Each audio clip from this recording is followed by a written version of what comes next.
코루틴을 시작을 하게 되면 이제 저희가 알아야 될 내용이 이제 코루틴 컨텍스트와 코루틴 객체를 이제 알아야 합니다. 그리고 이제 코루틴은 기본적으로 이제 스레드보다 가벼운 구조체이고요. 그 서스펜드 함수에서 코루틴을 호출을 할 수가 있습니다. 그래서 기본적으로 코루틴에서 무언가에 서스펜드가 돼서 얘는 시간이 걸리는 함수다라는 걸 지칭을 해줄 때는 꼭 앞에 함수 이름 앞에 서스펜드를 적어줘야만 합니다. 그리고 아까 얘기했다시피 이제 요 두 가지 컨텍스트와 컨티뉴에이션이라는 객체를 알아야 되는데요.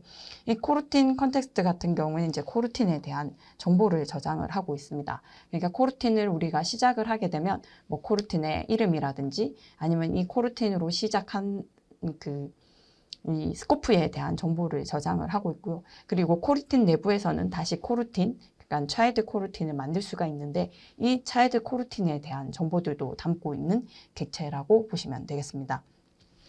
그리고 컨티뉴에이션 객체 같은 경우엔 아까 저희가 이제 코루틴을 통해서 이제 함수가 서스펜드로 가거나 백그라운드 작업을 해야 되는 함수에 대해서 이렇게 서스펜드 앞에 붙여야 된다고 했죠. 이런 함수들을 호출을 해서 그 이제 시작점과 다시 돌아와야 되는 지점을 이제 표시를 해두고 있어야 되는데요. 그러니까 기억을 해두고 있어야 되는데 그때 기억을 해두는 객체가 컨티뉴에이션 객체라고 생각을 하시면 됩니다.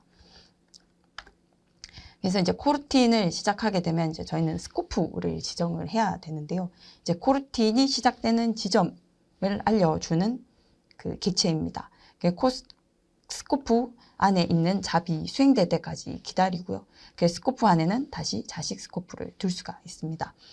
이 스코프에는 이제 글로벌 스코프와 슈퍼바이저 스코프가 있는데요. 글로벌 스코프는 이제 비어있는 코루틴 스코프이고요.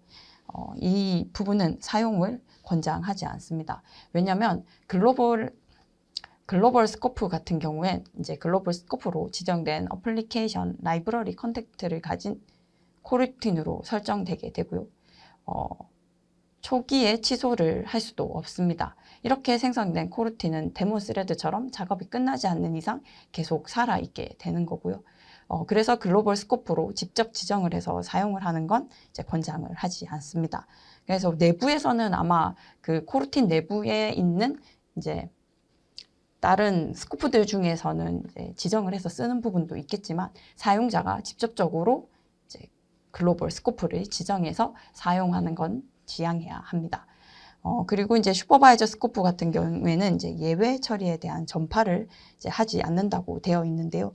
이제 그 슈퍼바이저 스코프에 있는 차일드 스코프가 여러 개 있을 수 있겠죠. 그러면 그 하나의 차일드 스코프에 뭐 익셉션이 나거나 뭔가가 뭐 잘못돼서 처리가 뭐 끝났다거나 하더라도 예외 처리가 그러니까 전파가 되지 않아서 나머지 차일드 이제 코루틴 스코프들은 계속해서 작업을 수행을 하게 하고 싶을 때 이제 슈퍼바이저 스코프를 사용을 할 수가 있습니다.